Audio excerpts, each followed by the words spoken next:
Phew. Yeah.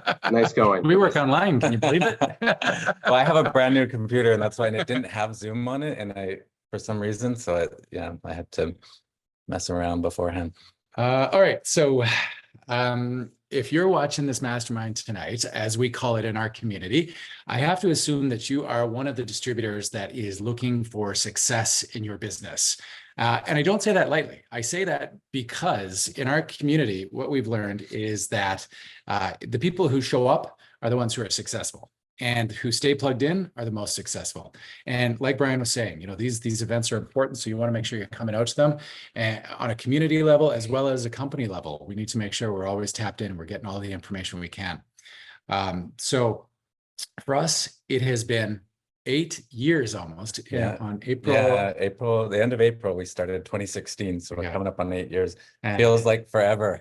And I can tell you, we've seen a lot in 8 years. And what we have seen a lot of is people who have changed not only their life, but they've changed like their family's life for future generations. And those are always the people that get all the attention. That's who all of us look at and really emulate, right?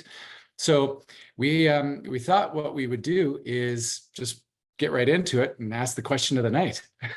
Yeah. Why are some people getting such huge results in this business? And then there are other people who aren't getting barely any results. Oh, Right? boom. That's the tough one of the night, right? Nobody really wants to address this, I feel like sometimes.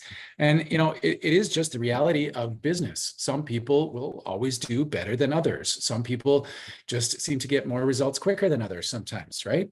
And so I thought, you know, just in the interest of everybody succeeding, we'd rip off the Band-Aid tonight and we'd get right into addressing why we think this happens. Because over the years, over 8 years, and we've got tens of thousands of people in our downline community now that's almost 200,000 people online. We've seen it all. And so we wanted to really kind of give you an insider scoop into why we think this is happening for some people. So across the board, one thing that is super simple, but also very powerful that we have tracked amongst the people that are succeeding versus the ones who aren't are basically the people who have decided that this is the plan and not the backup plan. I'll say that again. The people who we have across the board in our community seen succeed over the years are the people who decided from the onset that this was the plan for them and their family, and it wasn't the backup plan. Right? Now think of it. We all have people who come into our downline and they're looking for the side hustle, right? Everybody's looking for a way to supplement their income and everything. And it sounds really innocent and promising, right? Of course it does. And it is totally innocent. But also, what it is extremely and immediately self-limiting. I mean, if you start a business as a backup plan, naturally, it's going to sit on the back burner. And if you've ever cooked Thanksgiving or Christmas dinner for your family, you know that that pot that goes on the back burner when you're making dinner is always the one that gets forgotten. It's always the one that's not quite right. It's either too thin, too thick, too cold, burnt. It's never quite right. And so if you put this business on the back burner, then immediately you're telling yourself basically that everything else is going to take priority because it's at the back, everything else is at the front. It's going to take priority over building that business. So I got a question for those people who are expecting huge results, but have put their business on the back burner. How did you think you were going to get the big results, right? It doesn't work that way. What you focus on grows. So I always like to use this analogy. I have, for years, as a business coach, always told people that starting a business is a lot like having a child. It's critical that you nurture it and take care of it and love it and give it your time and attention and your resources. Right? Especially in those early days, it's critical that you're focusing and giving all of your attention to the safety of that child. Otherwise, full transparency, they may not survive, right? Well, a business is exactly the same thing. You have to nurture it. You have to put your resources into it, your time, your attention, your money, and into building that thing so that it can grow and become a healthy, thriving entity. just like a child does. And hopefully, if you play your cards right, take care of you in your later years, just like hopefully your child will. And so, you got to really basically jump in with both feet. And I'll tell you, that's exactly what Darren and I did in the beginning. Yeah, when we started this business, this was our only plan. Most people don't know this because I don't share this story too often. But when we started this business, I personally had around $300,000 of consumer debt, not a mortgage. It was like credit cards and loans and all kinds of stuff. And when we bought our products, I didn't even have room on my credit card. They were all maxed out. And so I had to use Mike's credit card to buy we bought 3 products to start, and I had to use Mike's card to do it. I said, I want to do this thing. And luckily he gave me that card, but this was our only plan, right? And so we ran it like that. And Mike and I, ever since, I mean, we still work on our business every day, all day long, but we did from the very beginning. We just lived and breathed this. Yeah. And that's what people don't see behind the scenes. They don't realize how much, we work, but we wanted it.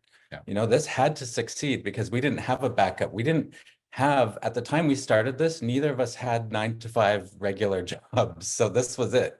Yeah, we already had the side hustles. We had the businesses going, and we consciously decided that this was worth it. This was worth taking our focus off of the businesses we had so that we could grow this one to replace weren't making us not money nearly at that compared to time. This, yeah.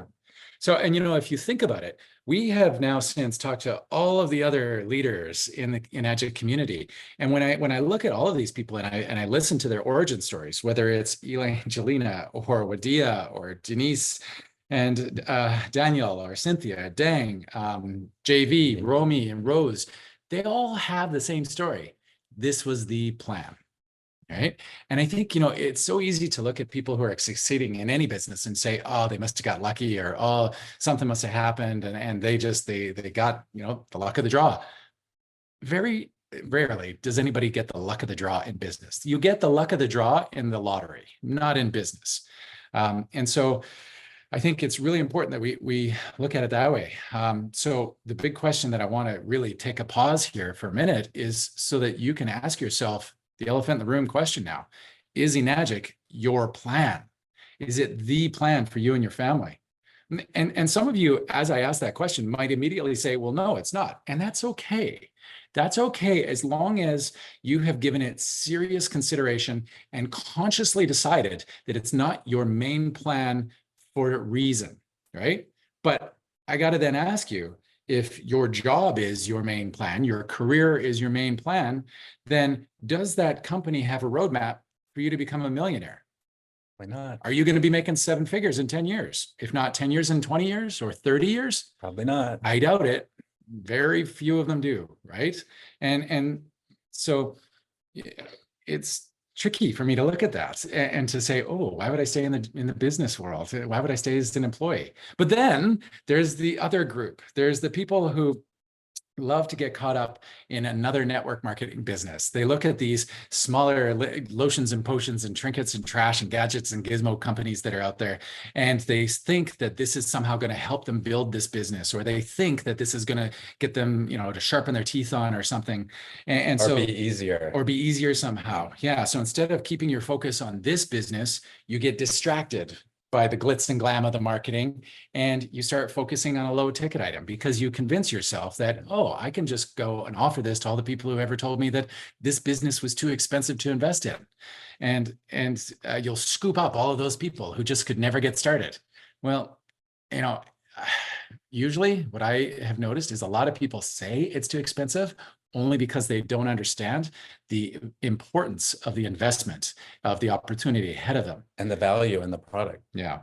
And here's the other thing. After 8 years in this business, we have had a lot of these low income, low ticket item companies come through our community and scoop up people who are overwhelmed with the glitz and glam. So instead of maintaining their Enagic business, they go off and they sell lotions and potions and toothpaste and all the rest of it.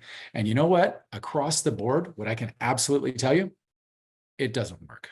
It doesn't work because there's a couple of key factors that have to come that are coming into play here. Number one, people who invest in low ticket businesses, they don't have enough skin in the game to stay in the game. And so what happens? You lose them quicker than you ever thought possible anyway. And the other side of this is, if you run the numbers, how many tubes of toothpaste or how many $10 memberships or how many Or bottles of vitamins, vitamins do yeah. you have to sell before you can start making 5 figures a year, 6 figures a year, certainly 7 figures a year? I mean, is that even possible? That's a lot of toothpaste, right? So I have a real hard time with wrapping my head around why people get distracted with jobs, why people get distracted with these low ticket offers, because honestly, it was the same decision that we had to make ourselves. I could have gone back into the corporate world, and so could Darren have, but we chose not to. And I think that's an important distinction. When you are a new person, and we all go through this phase, this research phase, you remember that first day that you're looking at the Enagic comp plan, and you're looking at this thing and you're like, I think I understand this. There's real potential here. Like this could make a lot of money, right? And what I love about the Enagic comp plan is you can actually understand it, right? Some of these companies, the comp plans are so complicated. Matrices and Yeah, it's like, absolutely. They've made those things just so that nobody will ever actually benefit from them, right? But you can actually talk about this comp plan and walk people through it. It's so much simpler. And so in my mind, that comp plan, it's a map, it's a roadmap to make $1 million and more, right? Now, obviously, you got to plug sales into that. That's where our job comes into play. We are the distributor. But when I look at a comp plan and I see the potential to make that kind of money, as a business person, that's what gets me excited, because there's nothing but possibility there. I would much rather get excited about that than a glass ceiling, a cap on my income that a company provides, right?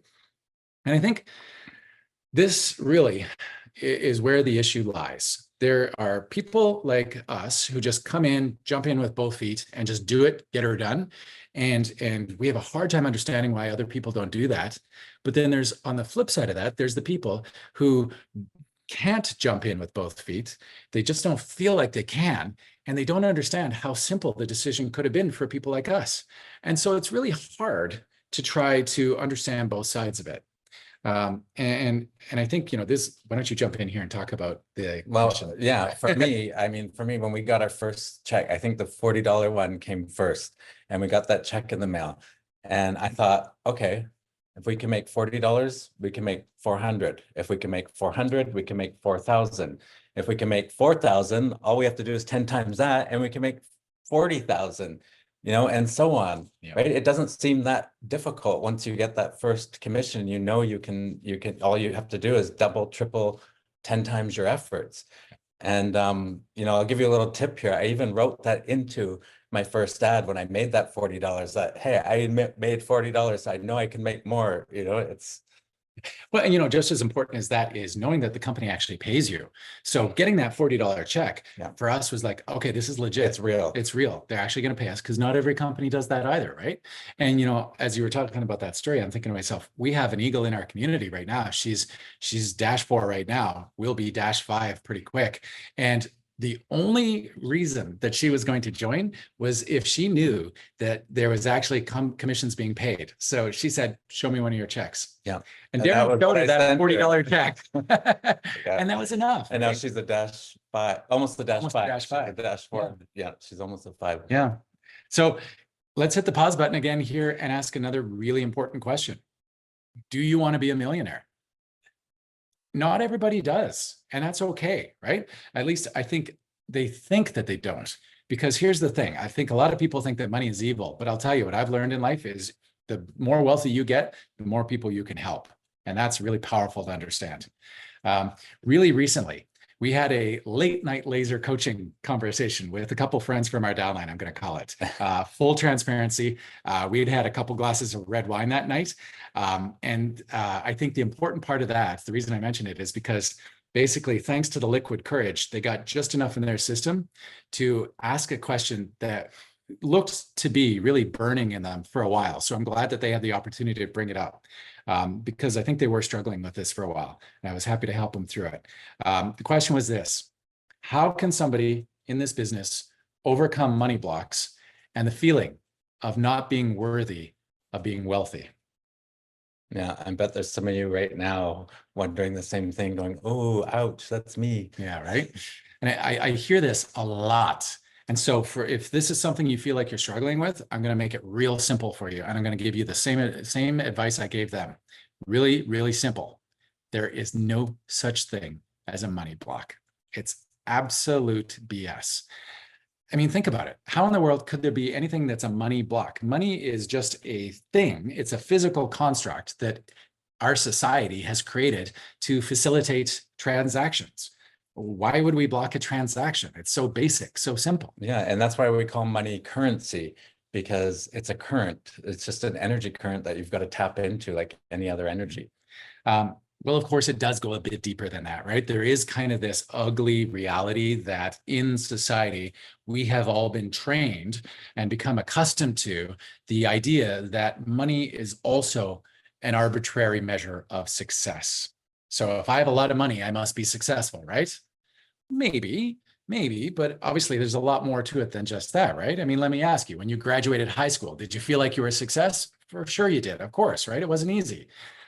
As a parent, do you feel like a success when you see your kids doing something that you're proud of, knowing that they're going to become a solid contributing member of society that you can count on and be proud of? Of course you do. You feel like a success, right? Also, do you feel like a success when you shed those 10 pounds that somehow have attached themselves to your body over the holidays? Still working on that one. Yeah, still trying to be successful with that one too. But I know when it happens, I'll feel like a success. And here's the other one. Do you feel like you're a success when you get that new puppy and you finally train it to go outside instead of peeing on your carpet 24/7? That one is truly a life win. 100% that one is. We've been there a few times. So the question is there an ultimate measure of success? Are any one of these things any more important than the others? Does having money mean that you're any more successful than anything else? I don't think so. I really don't. So what is the real issue here then, if that's the case? Well, I wonder if you were listening to me, if you just picked up on the number of times I used the same word, success, success, success, success, right? I think we can all generally agree we want to feel successful. But the biggest thing that holds us back from becoming successful is one thing: fear. It's the fear of failing. So it has to be understood that fear is not simply an emotion. It is a very powerful thing. And it's not just something that you can get over in quotation marks. Fear is actually an instinctual reaction that's actually built into us as a physical animal being. And when we're at our worst, at our most fearful, I know you've felt this, it feels almost like instinct takes over, right? Well, it actually is. When you're presented with a situation that's either stressful or frightening, that perceived threat, what our mind is perceiving as a threat, actually tells our body to trigger a whole cascade of stress emotions that starts this whole well-orchestrated physiological change within us. And suddenly we get this rush of adrenaline. We suddenly find ourselves clenching our fists. We get the bead of sweat going down our neck, and our temperature starts rising, right? And our heart is pumping outside of our chest. All of that is instinctual. And so what I want us to do right now is just kind of take a minute and unpack that a little bit and spend some time with it. And I think the best way I can do this is just to kind of get you to do a bit of imagining work. So let's imagine that you're walking down your sidewalk. It's a gorgeous day, sun is shining, the birds are whistling, there's a gentle breeze in the trees. And then as you come around the corner, you're suddenly confronted with this giant dog that is glaring at you. His teeth are showing and he's like growling and he looks like he's ready to lunge. He's not on a leash. How are you going to react? Well, I can tell you how I'd react. My adrenaline is pumping. My sweat is coming down my back. My breathing is racing. My fists are clenched. I'm going to hightail it the heck out of there, right? Of course I am. Well, put that aside now, and let's try another one. Let's imagine now that you're sitting in an intersection in your car, and out of the right-hand corner of your eye, you see this giant lorry truck come barreling down the intersection, and you know that there's no way that that truck is going to stop in time, and it is going to hit you if you stay where you are. How are you going to react? you're going to react the same way. Your fists are going to wrap around that steering wheel so hard, you'll probably leave hand marks in that steering wheel. Your heart is racing. You're breathing so fast. You're either going to do one of two things. You're going to hightail it out of there again, or even worse and more dangerous, you're going to freeze in fear, and that truck will hit you. Both of them are instinct, but so completely dangerous because you don't have control over, right? Set that aside. One more for you.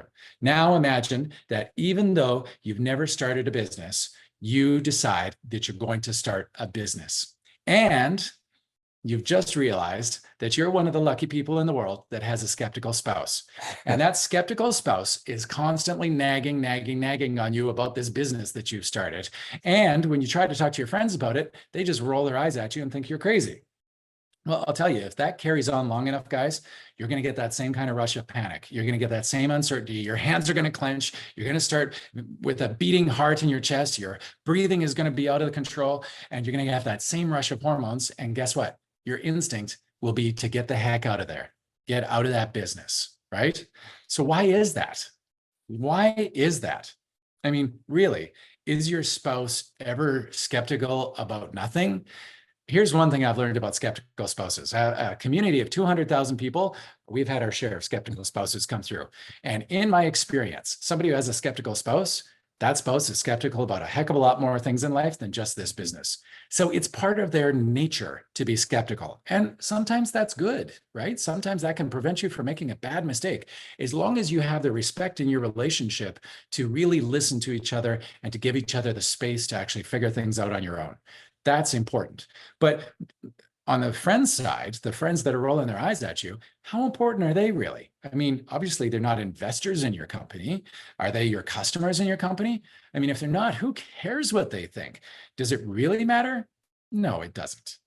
So you see, what I'm trying to kind of guide you through here is we can train ourselves to consciously consider a situation and to decide if our fear is actually warranted. If you're in a physical dangerous situation, that's one thing. But if you're not, then you feel yourself still getting that rush of anxiety, that rush of adrenaline, that feeling of overwhelm and fear, then what you need to do, realizing that you're not in physical danger, is you need to say to yourself, pause, stop, and take a deep breath.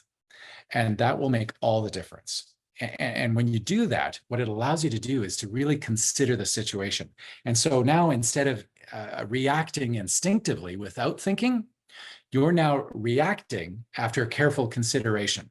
And I can promise you this, the outcome will be completely different. Guys, if you can learn how to do this very simple process, but it's not easy, it'll take you some practice to do, I promise you, it will change who you are. And I'm speaking from experience. It will give you the confidence like you've never experienced before or even thought possible. And most importantly, that it'll show you that you are in control. And when you feel like you are in control of your own life, that is everything. That is the greatest gift you'll ever give yourself.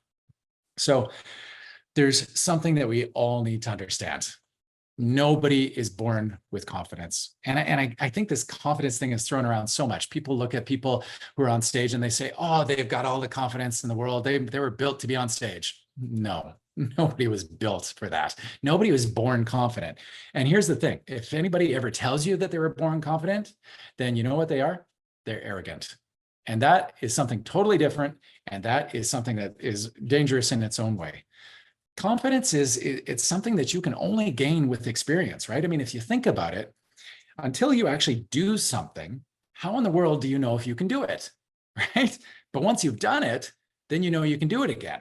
And guess what? As you keep doing it, your confidence is going to grow and grow and grow, only naturally, right? You know what I'm telling you is the truth. It just resonates, right? It makes sense. Yeah, I'm living proof, because I never could have imagined a few years ago, even like 2 years ago, if you told me I would be on stage in front of thousands of people, I wouldn't have done it. But because I got to, do Zooms like this and webinars and slowly practice with smaller groups and stuff like that and do it over and over, I gained the experience and the confidence. And last year we did not one, but 2 conventions that had over 2,000 people each, Yeah. and spoke on stage. And somehow I did it. I tried to figure out a way that I could share the first video that Darren and I ever did for this business because it was so bad. We were both brutal.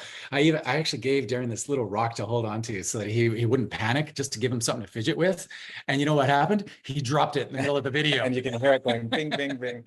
But then And we still used that. we still use it. Fast forward to last year, we were on, so when we hosted the convention for our own community, that was 2,300 people watching us. And just before that, we did the Enagic convention, which was, I think, just shy of 2,300 people as well. It was one of my proudest moments in my life of Darren because he conquered his fear. Does he still go out of his way to get on stage? No, he still doesn't love it, but he can do it. And he knows that. And that's everything, guys. Yeah. So I think the best way you can think of it is this. On the other side of fear is confidence, right? You've all heard that other quote out there. On the other side of fear is success. Well, sure. But before you get success, you need confidence. So let's break this down into baby steps. But we also have to realize that confidence is something that we have to build up. You're not suddenly confident just because you've done something the first time or just because something goes right the first time you do it. The fear of failure is such a powerful thing. If something goes right the first time, it's really easy to say to ourselves, did I just get lucky? Right? I hear this in my downline all the time. Business owners come in and they're like, oh yeah, I got leads coming in. I must have got lucky because I don't know what I'm doing. Well, give yourself a pat on the back and give yourself the grace to congratulate you for the work that you put in, for the effort that you put in, right? I mean, it's crazy when you think about it. We work at something so hard to try to accomplish it. And when we finally accomplish it, then we say to ourselves, did we just get lucky? I mean, how cruel is that? Quite often, we honestly are the worst on ourselves. We treat ourselves worse than we would ever treat anybody else. And that is another habit that we have to break. We got to start being mindful of how we're reacting to these situations. Okay, so here's how this works. We need to keep doing the thing that we fear, the thing that we know is a step on our way to success, to prove to ourselves that we can do it. And as we keep doing that thing, we're going to get better at it. And every time we do that thing, naturally, things will come up, right? Every time I do a presentation, there's a tech glitch, or I lost my slides, or I realize I made a mistake in somewhere, or I go down a tangent, or I go on stage and I forget everything I'm going to say. But as that happens, I develop the skills and abilities and confidence to roll with the punches and to deal with it. And that is how you develop this wheelhouse that you need as a successful business owner. That's how you become more confident, because you learn that not only did you not get lucky the first time, things will come up, but that's okay because you're equipped to deal with them when they do come up. And that's a powerful thing to give yourself. So you see, you really have to push yourself in this business. You have to push yourself in any new experience outside of your comfort zone. It's natural that you fear failure. We all do. It's natural that you don't feel confident in something that you've never done. It's natural that you're physically feeling your stomach tightening and your palms sweating and your stiff neck and your adrenaline racing, because all of that is just a physical reaction that is absolutely natural, right? Your body is just instinctively reacting to an unfamiliar situation. Okay, so your course here, I hope, is coming very clear. You just work on your business, gain some experience in your business, and as you do that, you're going to gain confidence, right? None of us came into this with all the answers in this business. I can promise you that. None of us have all the answers now. I can promise you that, right? So you're not alone. And as you keep plugging away in your business, something magic is going to happen. You're going to realize that that little nagging voice, and no, I don't mean your spouse, that little nagging voice in the back of your head telling you that you can't do it or that you're not enough, it's going to get quieter and quieter. And then someday it won't even be there anymore. Right? And that is really a critical day when that time comes, because that's where you set yourself up for success. Okay. So are you ready to commit? Are you ready to get to work? If you're still watching us, I have to assume that you're ready to make this happen. Otherwise, you would have tuned me out long ago, because I'm on my soapbox and I love my soapbox. But are you willing to commit to actually building a solid foundation in your business? I always equate it to this analogy when I'm explaining this to people. Any business, this one or any of the other ones out there that you could do, think of it like building a house. if you build a house on a mud pit, that house is going to sink into the mud pit and it's going to collapse. But if you build a solid foundation for that house, you can build that house 2 stories, 3 stories, 4 stories, heck, as high as you want, right? Because the foundation is rock solid. So you need to do that in your business as well. And then once you build the foundation for your business, you have to, on a daily basis, push yourself outside of your comfort zone. And you're always going to have something uncomfortable that faces you. And that's honestly one of the things I love about this business, because this is as much a professional growth exercise as it is personal, right? Because we're all independent business owners and our business directly relies on ourselves. Now, everybody wants commissions in this business, right? But it's like putting your cart before the horse, as we say where I come from, because before you can ever possibly get commissions, you got to get leads. And I don't care if you work online, offline, or somewhere in between, you got to have leads. So let me ask you a critical question. In your own business, do you have at least one strategy or method to find leads for your business on a daily basis? And just as important as that is, do you have a system in place for handling that lead when they reach out to you? And also, hopefully, a system for tracking your engagement with that person. Because if you're picking up the phone or email or Facebook Messenger and you're talking to that person after months later from your initial meeting, sometimes years, you need those notes to go back on, right? So that you can remember that Matilda was a single mom, had a career as a pilot, and lives in Arkansas. Right? Because people want to know that they're remembered. And if you took the time to remember them, that will add value. And it'll start you off kind of midway up the mountain, as opposed to starting at ground zero again, right? You're always trying to skip steps as much as you can. So it's really important that you have these plans and these systems in place. And again, I don't care if you work online, offline, or somewhere in between, you need to be getting leads coming into your business on a daily basis. And if you're not, then that is your first piece of homework that you have to have. Figure out a way to get leads coming in. So I think also it has to be said that the key to your business is understanding that there's loads of ways to develop leads. And I like this analogy too. I'm big on analogies, you might have noticed. Think of your business as a city. And if you think of a city on a map, there's always multiple roads leading into that city center, right? Multiple ways to get to where you're coming to. Think of your business the same way. You want to have as many roads leading to your business as possible for leads to follow to find you, right? Flyers, brochures, business cards, advertising, social media posts, events, water parties, water samples, sponsoring teams, sponsoring events, professional partnerships with like-minded businesses that share maybe the health and wellness industry sector or something else that you have in common with them. All of these things on your screen right now, these are just roads to your business so that leads can find you. And remember what I said, you want to have at least one. You want to have more than one. You want to have as many as possible, right? Do you think that if you have 10 roads leading to your business, you're going to get more leads coming in than just one? Of course you are. But also, what if one of those suddenly goes down? What if your only way of bringing in deals is business cards? And then you find yourself one day out of business cards. Well, sure, you'll order more, but in the meantime, wouldn't it be nice if you had leads come into your business another way? Of course it would, right? 100%. Now, here's the other part that's just as important: consistency. If you've, for example, set up a professional association with maybe a local gym so that they're referring you health-oriented individuals who might want to buy a water machine, and then these individuals, when they get your information, they look you up on Facebook and they see your business card, super polished, really nice professional photo, really professional looking. They go to your Facebook page and they see you getting drunk on a Friday night and you're a hot mess, partying it up with your friends. That inconsistency is exactly what will cost you business. You've got to be the same person consistently, because people need to know what to expect. People, they find that comfort zone in consistency that businesses thrive on, right? That's why McDonald's is as successful as it is. It is definitely not the best restaurant in town, right? But it is probably one of the most consistent. Okay, so let me see here. On this screen, you'll see a bunch of different ways to get in.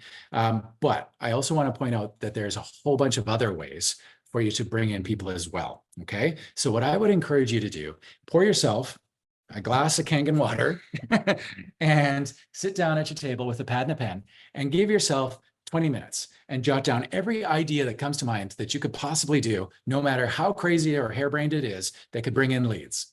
And then once you've done that, I want you to start circling the ones that you're either already doing or could really simply do right away. Go and do those. And then after that, I want you to then go and circle the ones that are kind of the next easiest and the next fastest to do.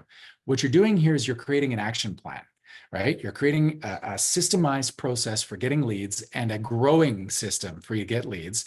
And then the most important part of this is also adding execution dates to these. So when do I want to have my business cards done? When do I want to host my first party? When do I want to have my website complete?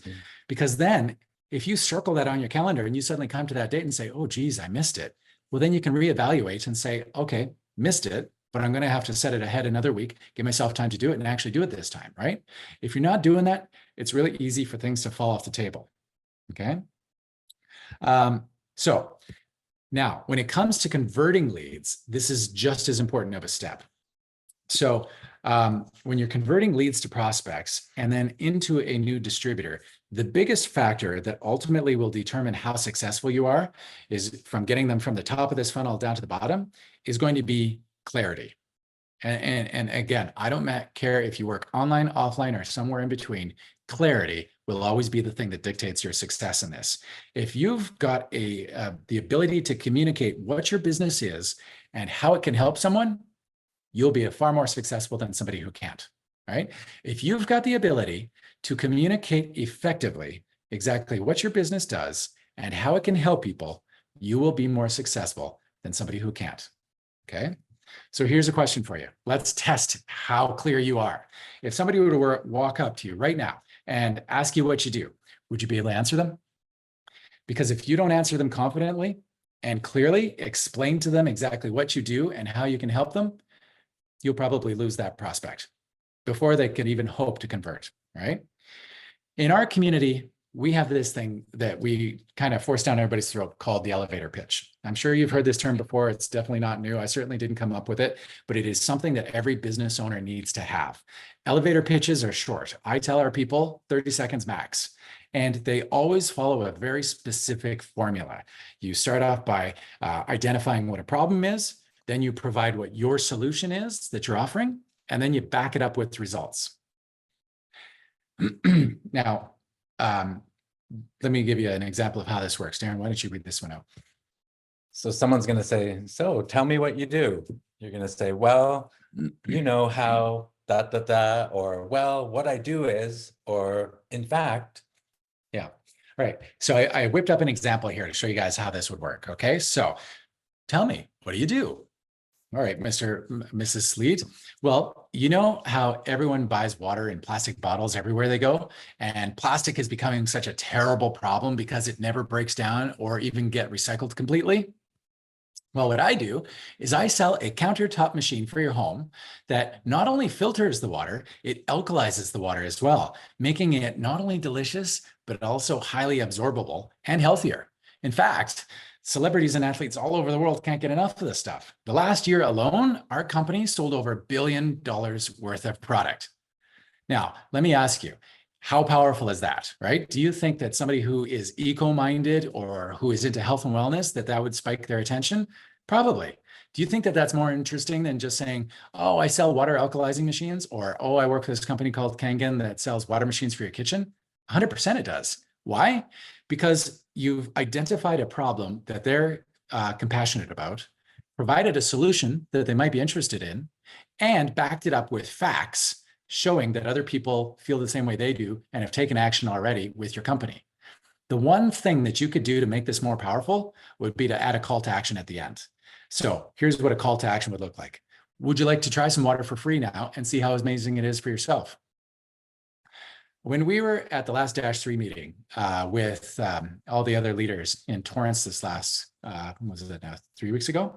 We sat down for lunch with all the other leaders, and across the board, all of the distributors at that table said that their people who were succeeding the most were the ones who were sharing water.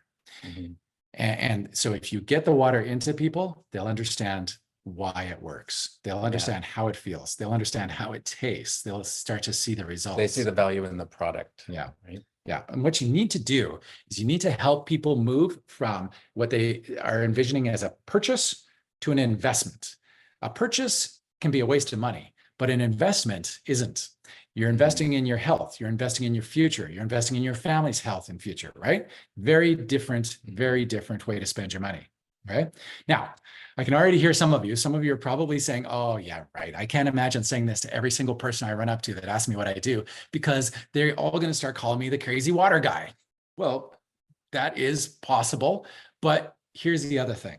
You know what else might happen? I can promise you this. If you start doing this with every single lead you run into, you will also start getting more prospects and you'll be getting more sales, right?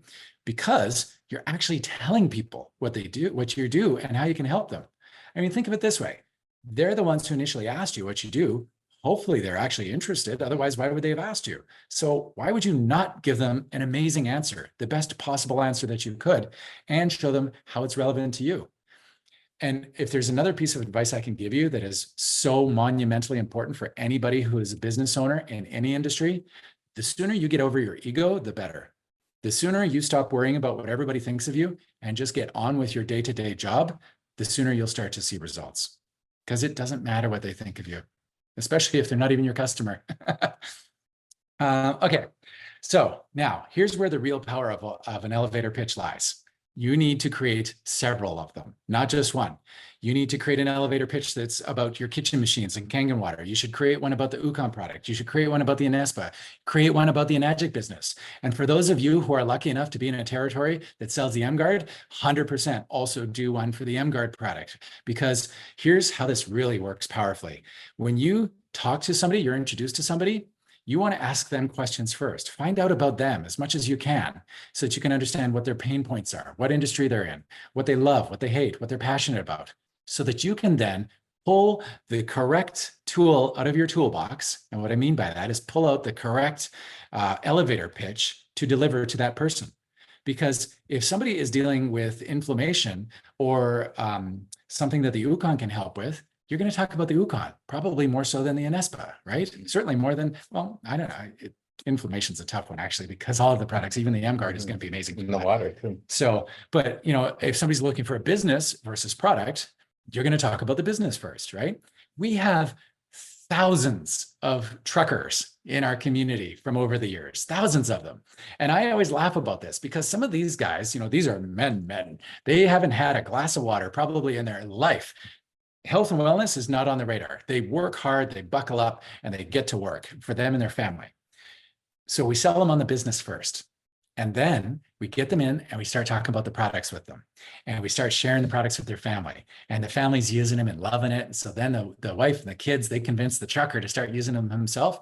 I can't tell you how many times I've had a trucker walk up to me and say, Mike, for the first time in my life, I don't have back pain. Yeah, and now they bring the water with, like, they'll fill a big filling up tank those big and then tanks and bringing it in the truck, and they right? bring it in the truck. And here's the other powerful thing about this elevator pitch that is really so important for you as the business owner. As you develop these pitches and you start to deliver them consistently over and over and over again, then you're going to start hearing yourself relating these to people. And as you're hearing yourself explain to other people why your business is so important and how it can help people, that's going to hit you right in your heart. And that's going to stay with you so that you gain the clarity as to why what you're doing is so important. Because at the end of the day, what I love about this business truly is this: if you focus on the mission, the commission will come. And so if you remember in your heart of hearts that your mission here is to provide this opportunity to people so that they can change their lives, change their future of their families' lives, then that is a gift that you're delivering. That's not a sales pitch. And that is something that is very special. And if you keep that kind of perspective, I think that'll give you a real leg up.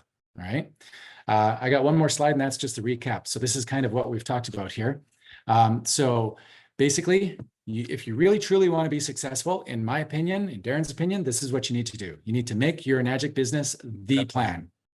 You need to ensure that you have a solid foundation for this business. What does that mean? That means that you've got systems in place to bring in leads daily. I don't care how many systems you've got, but they better be more than 3. You need to have a way to capture your leads, right? So that you're tracking them somewhere. And you need a way to convert your leads to become prospects. One of the key tools of converting anybody is an elevator pitch. If you develop those elevator pitches, then you can use that for all of your marketing materials. That's kind of your base points. If you get those pitches in place, the rest comes so much easier. Yeah, on social media, you can set it up as an auto reply to questions. And, Exactly. You can save your replies. And that's just it, right? So have your presentations, have your auto replies, all of those things in place, because that is your toolbox as a distributor, as a business owner. And then above all, learn how to check your fear at the door, because as a business owner, you don't have the luxury of time to be afraid, because people are depending on you. So push yourself outside of your comfort zone, hold yourself accountable, and I can promise you, you will get results. And that's it from us, Brian. Thank you. Thank you, guys. Can you hear me okay? Yep. Okay, wonderful. Wow, that was amazing.